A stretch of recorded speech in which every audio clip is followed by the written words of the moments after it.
দেখো বন্ধুরা, সাক্ষী, রামায়ণের সাক্ষী তোমাদের সামনে। দেখো বন্ধুরা, ভালো করে দেখাচ্ছি। দেখো দেখো, এই ঠিলে দিচ্ছি, দেখো আবার উঠে যাচ্ছে। দেখো এই ঠিলে দিলাম। তো বন্ধুরা, এই জায়গা থেকে ভালো করে তোমরা বুঝতে পারবে যে এই রামেশ্বরম যে দ্বীপ, এই দ্বীপের শেষ ভাগ। আর দেখো, এইটাই হচ্ছে আমাদের ভারতবর্ষের শেষ ভূখণ্ড। তো বন্ধুরা, এই মুহূর্তে আমি দাঁড়িয়ে রয়েছি ভারত রত্ন খ্যাত, আমাদের গর্ব, আমাদের প্রাক্তন রাষ্ট্রপতি এই রামেশ্বরমেই জন্ম তার, APJ Abdul Kalam, missile man নামে খ্যাত। আমরা ছোটবেলা থেকেই শুনে আসছি শ্রীরামচন্দ্র রাবণ নিধনের জন্য ভাসমান শিলা দ্বারা সেতু নির্মাণ করে লঙ্কায় পৌঁছেছিলেন। অনেকে এই ঘটনাকে কাল্পনিক মনে করেন, আবার অনেকে আমার মতনই দৃঢ়ভাবে বিশ্বাসও করেন। চলুন, কোনটা কাল্পনিক কোনটা বাস্তব সবকিছুই আজকের ভিডিওয় স্পষ্ট করে দেব, তাই ভিডিওটা শেষ পর্যন্ত দেখার অনুরোধ রইল। তোমরা জানো আমি এখন আছি রামেশ্বরমে। আগের ভিডিওয় রামেশ্বরম মন্দির সম্পর্কে সম্পূর্ণ ডিটেলস শেয়ার করেছি, আর আজকে যাব রামেশ্বরম তথা দক্ষিণ পূর্ব ভারতের শেষ বিন্দু ধনুষ্কোটি, যেখান থেকে শ্রীরামচন্দ্র তার বানরসেনার সাহায্যে সেতু নির্মাণ করে লঙ্কায় পৌঁছেছিলেন। আর এই স্থান থেকেই শ্রীলঙ্কার দূরত্ব মাত্র 27 কিলোমিটার। তাছাড়াও আজকে তোমাদের দেখাবো ভারতের গর্ভ, ভারতের মিসাইল ম্যান নামে পরিচিত ডক্টর এপিজে আব্দুল কালামের বাড়ি। তাই ভিডিওটা শেষ পর্যন্ত দেখুন। যদি ভিডিওটা ভালো লাগে অবশ্যই একটা লাইক করে দেবেন, আর চ্যানেলে নতুন হলে অবশ্যই সাবস্ক্রাইব করে দেবেন। তো বন্ধুরা, ফাইনালি আমি কিন্তু বেরিয়ে পড়েছি তোমাদেরকে এই রামেশ্বরমের গোটা সাইট সিন করাবো বলে। এই মুহূর্তে আমি এসে পৌঁছলাম ধনুষ্কোটি বিচে।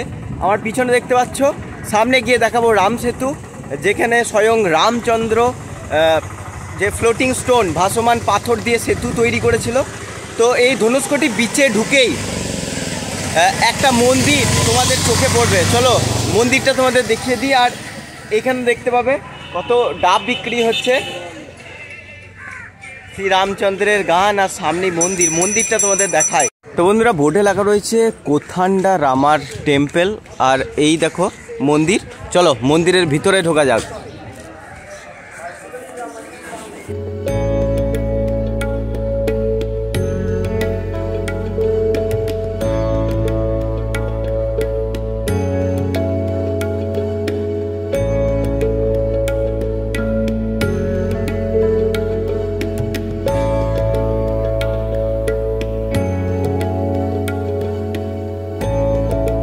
তো বন্ধুরা, এই ছিল মন্দিরের ভিতর, তোমাদেরকে দেখালাম। আর এখন মন্দির থেকে এখন বাইরে এলাম। ভিতরে কিন্তু ফটোগ্রাফি অ্যালাউ ছিল না, তাও যতটুকু পেরেছি তোমাদের দেখিয়েছি। আসল যে শ্রীরামচন্দ্রের মূর্তি সেটা কিন্তু ছবি তুলিনি। ভিতরে রামচন্দ্র, বিভীষণজি, দেবী সীতা, লক্ষ্মণজি সবারই কিন্তু মূর্তি রয়েছে এবং পুজো হচ্ছে। খুব সুন্দর লাগলো ভিতর থেকে। আর এখান থেকে ভিউটা দেখো বন্ধুরা, এই চারিদিকে কিন্তু সমুদ্র। এটা হচ্ছে ধনুষ্কোটি বিচ। চলো এই মন্দির থেকে এখন বেরিয়ে যায়। তো বন্ধুরা, সামনে ছিল কিন্তু মন্দির, ওই সামনেই হচ্ছে মন্দির। আর মন্দির থেকে একটু এসেই এখানে পাবো সমুদ্র। আর এইখানেই রয়েছে কিন্তু ভাসমান শিলা, এখানে পুজো হচ্ছে, অনেকেই ভিড় জমিয়েছে। তো তোমাদেরকে দেখায় যে ফ্লোটিং স্টোন কেমন ছিল। এখানে মহাদেবের পুজো হচ্ছে, আর এটা হচ্ছে ফ্লোটিং স্টোন।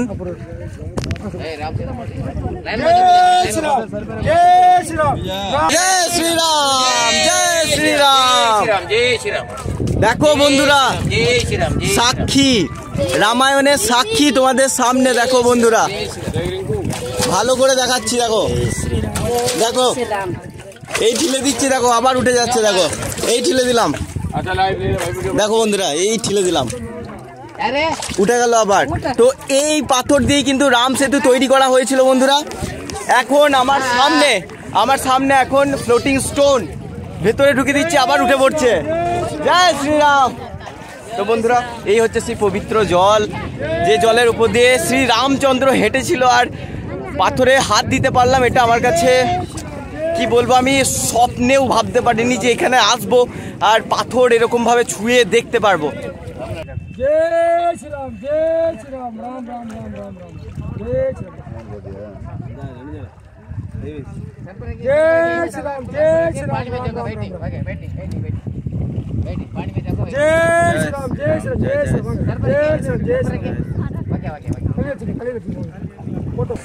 তো বন্ধুরা, এই ধনুষকোটি বিচে এলে কিন্তু এরকম ডাবের জল খেতে মিস করো না। খুবই সুস্বাদু, মিষ্টি, ভিতরে কিন্তু শাঁসযুক্ত, দারুণ খেতে লাগে। চলো এটা খেয়ে নিই, তারপর তোমাদেরকে ধনুষকোটি নিয়ে যাব, যেখান থেকে পুরো শ্রীলঙ্কাটা তোমাদের দেখাবো, যে ওইদিকে শ্রীলঙ্কা রয়েছে আর কোন পথে শ্রীরামচন্দ্র সেতুটি নির্মাণ করেছিল। চলো খেয়ে নিই আগে। ओ 100 रुपया 10 रुपया चाहिए तो 100 रुपया। ओ काका 50 में नहीं, 50 में नहीं, 50 में खाना खाता पैसा चाहिए था। बहुत अच्छा चादी का तेल, हाथी माल, निमड़ा का तेल, मीठा का तेल, हल्दी का तेल, दवाई हाथ में दर्द अंदर का दर्द रहेगा, दवाई क्या दर्द का क्या मालिश करो, क्या दवाई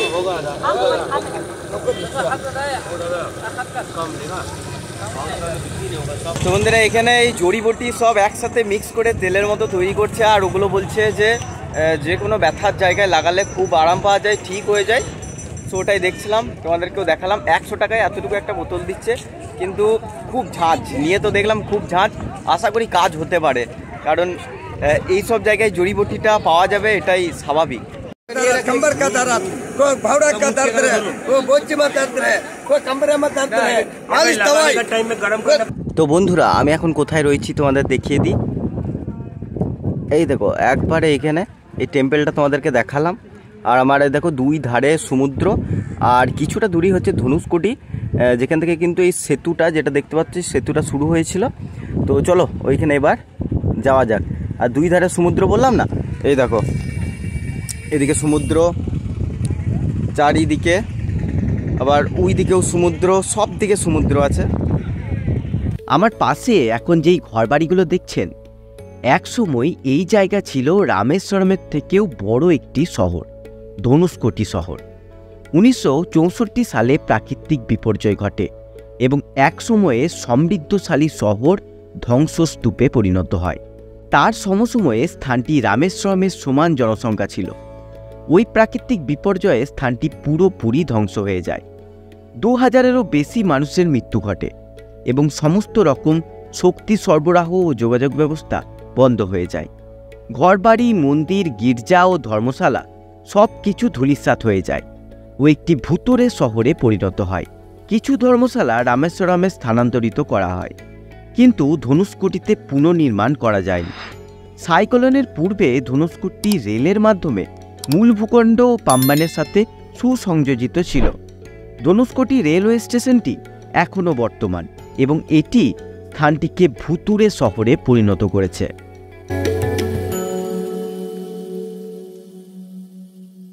তো বন্ধুরা, আমার পিছনে এখন দেখতেই পাচ্ছ, আমি এখন রয়েছি ধনুষকোটিতে, আর যে পিছনে অশোক স্তম্ভটি দেখছেন, এটি হচ্ছে ভারতবর্ষের শেষ অশোক স্তম্ভ। আর এখান থেকে শ্রীলঙ্কা দেশের দূরত্ব কিন্তু খুবই কম, আর এখান থেকে রাম সেতু কিন্তু স্পষ্টভাবে দেখা যায়। এখন সেটা সমুদ্রের তলায় চলে গেছে, কিন্তু স্যাটেলাইটের মাধ্যমে দেখলে কিন্তু এখনও অস্তিত্ব পাওয়া যায় রাম সেতুর। তোমাদেরকে সামনে গিয়ে দেখাচ্ছি। আর এই স্তম্ভটাই দেখো, অনেকেই কিন্তু ফটো তুলছে, দারুণ লাগছে। আর আজকের ওয়েদারটাও কিন্তু খুব ভালো, আর বিশেষ করে এই সময় যারা দক্ষিণ ভারতে বেড়াতে আসবেন তাদের জন্য টুপি চশমা মাস্ট, কারণ খুব রোদও লাগে।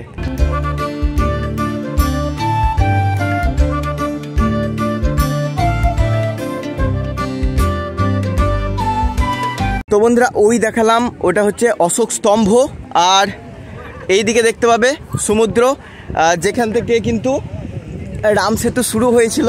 দাঁড়াও, এটা টপকে যায়, ফাইনালি চলে এলাম। আর দেখতে পাবে এখানে রয়েছে সমুদ্র, আর ওইখানে দেখো বালির চড়া পড়েছে, একটা দ্বীপের মতো রয়েছে। তো আমরা যদি স্যাটেলাইট চিত্রের মাধ্যমে দেখি তাহলে দেখতে পাবো কিন্তু এখান থেকে এই শ্রীলঙ্কা পর্যন্ত এইরকম বিভিন্ন জায়গায় কোথাও এরকম দ্বীপের সৃষ্টি হয়েছে, আবার কোনো জায়গা ডুবে গেছে। এখান থেকেই কিন্তু শুরু হয়েছিল রাম সেতুর, ভালো করে দেখলেই বুঝতে পারবে। আর এখানে সমুদ্রের কালারটা দেখো বন্ধুরা, কত ক্লিন, তো বন্ধুরা এখান থেকে দেখতে পাবে দিগন্ত বিস্তৃত বিশাল জলরাশি। আর সামনে যেটা দেখাচ্ছিলাম, এখন আরও সামনে চলে এসেছি, দেখতে পাচ্ছ এই একটা দ্বীপের মতো সৃষ্টি হয়েছে বালি চড়া পড়ে পড়ে, এখান থেকে দেখতে পাচ্ছি। আর এখান থেকে ডিস্টেন্স মোটামুটি 500 মিটারের মতো হবে। তো বন্ধুরা এইটা হচ্ছে ভারতের দক্ষিণ পূর্ব ভাগের শেষ পয়েন্ট, মানে রামেশ্বরম যে দ্বীপ তার শেষ পয়েন্ট এটা। আর এখান থেকেই কিন্তু রাম সেতু সব থেকে ভালো বোঝা যায়। তো বন্ধুরা যেদিকেই তাকাবে সেদিকেই কিন্তু স্বচ্ছ জলরাশি। ওই সামনের দ্বীপটা দেখালাম তোমাদের, আর চারিদিকটা একবার দেখিয়ে দিই, কিছুটা এই রকম। আর এইখানেই সেই অশোক স্তম্ভটি। তো বন্ধুরা এই সব জায়গা তোমাদেরকে ঘুরে দেখাচ্ছি, কেমন লাগছে অবশ্যই কমেন্টে জানাও। ভালো লাগলে লাইক করো, আর এই রকম কন্টেন্ট দেখতে হলে চ্যানেলকে অবশ্যই সাবস্ক্রাইব করতে হবে। চলো এবার নিচের দিকে একটা বালির চর রয়েছে, এখান থেকে দেখাই, ওইখানে যাব চলো। আর বালিগুলো না এখানে খুব মিহি আর গরম, ঠিক আছে, চলতে খুবই কিন্তু অসুবিধা হচ্ছে। চলো যাওয়া যাক, প্রায় চলেই এসেছি। বাহ, এখান থেকে কত সুন্দর লাগছে দেখো বন্ধুরা। তো বন্ধুরা একটা বিস্ময়কর জিনিস তোমাদেরকে দেখাই, দেখো এইটুকু বালির চর, এখান থেকে এতটা 30 মিটারও হবে না। আর দুই ধারে দেখো সমুদ্র, এই ধারে সমুদ্র, এই ধারে সমুদ্র।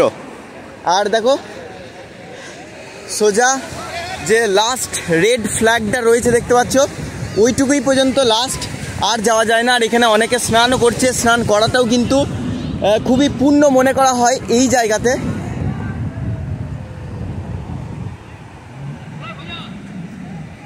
আর এখান থেকে দেখাই, ওই দেখো অশোক স্তম্ভ দেখা যাচ্ছে, আর এখানে এত মানুষ স্নান করছে। আচ্ছা এনারা ক্রস করে চলে গেছিল, কিন্তু এখানে বেড়া দেওয়া আছে, ওই দিকে যাওয়া যায় না। তো বন্ধুরা শুধিয়ে দেখলাম যে এই প্রান্তে কেন যাওয়া যায় না, বললো জায়গাটা ডেঞ্জার প্লেস, চূড়া বালি থাকতে পারে, বা হুটহাট করে কিন্তু সমুদ্রের ঢেউ এসে তোমাকে ভাসিয়ে নিয়ে চলে যেতে পারে। তো এই জায়গাটা পুরো ঘিরে দিয়েছে, শেষ অবধি যেতে পারবে না। তো এখান থেকেই কিন্তু দৃশ্যটা দারুণ, মানে কোনোদিন ভাবতেও পারিনি ভারতবর্ষের এইখানে চলে আসবে, এতদিন ভূগোল বইয়ের ম্যাপে দেখে এসেছি। তো বন্ধুরা এত দূরে এসেছি আর এই সমুদ্রে জল স্পর্শ করব না, সেটা হতেই পারে না। এই দেখো ঢেউ আসছে, আর এখানে চাইলে তোমরা কিন্তু স্নানও করতে পারো। তো যারা যারা এই ধনুষকোটি আসবে, গামছা নিয়ে আসবে বন্ধুরা সঙ্গে করে, অবশ্যই স্নানটা এখানেই সেরে নেবেন, পূর্ণ জলে স্নান হয়ে যাবে। আর যে জলে শ্রী রামচন্দ্র হাত দিয়ে স্পর্শ করেছে, যে জলে শ্রী রামচন্দ্রের পদধূলি আছে, সেই জলে যদি স্নান করা যায় সেটা তো পুণ্য অবশ্যই হবে বন্ধুরা। স্বয়ং বজরং বলিও এখানে পা দিয়েছে, হাত দিয়েছে, ভাবলেই গায়ে কাঁটা দিয়ে দিচ্ছে বন্ধুরা। তো এই হচ্ছে সেই সমুদ্র। তো বন্ধুরা এই জায়গা থেকে ভালো করে তোমরা বুঝতে পারবে যে এই রামেশ্বরম যে দ্বীপ, এই দ্বীপের শেষ ভাগ, যে ভারতবর্ষের শেষ ভাগ, এরপরে আর ভারতবর্ষ নেই, শ্রীলঙ্কা আছে, সেইটা তোমরা ভালো করে এখান থেকে দেখতে পাবে। দেখাই তোমাদের। তো বন্ধুরা দেখতেই পাবে এই রাস্তা বরাবর আমরা এলাম, আর এইখানে করা হয়েছে অশোক স্তম্ভ। আর দেখো এইটাই হচ্ছে আমাদের ভারতবর্ষের শেষ ভূখণ্ড, রামেশ্বরম দ্বীপের শেষ ভূখণ্ড, ভারতবর্ষের দক্ষিণ পূর্ব দিকের শেষ ভাগ। এরপরে কিন্তু আর নেই, এরপরে আছে শ্রীলঙ্কা। দেখো এই জায়গাটা।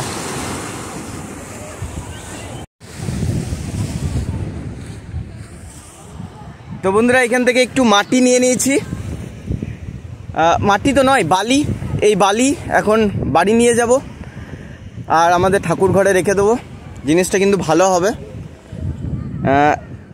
এই যেখানে রাম সেতু নির্মাণ করা হয়েছিল সেই জায়গার বালি, এটা তো পবিত্রই, এটা তো পুজোর যোগ্যই বটে। তো বন্ধুরা এই মুহূর্তে আমি দাঁড়িয়ে রয়েছি ভারত রত্ন খ্যাত, আমাদের গর্ব, আমাদের প্রাক্তন রাষ্ট্রপতি, এই রামেশ্বরমেই জন্ম তার, APJ Abdul Kalam, missile man নামে খ্যাত। তো দেখতে পাচ্ছ এটাই হচ্ছে তার বাড়ি।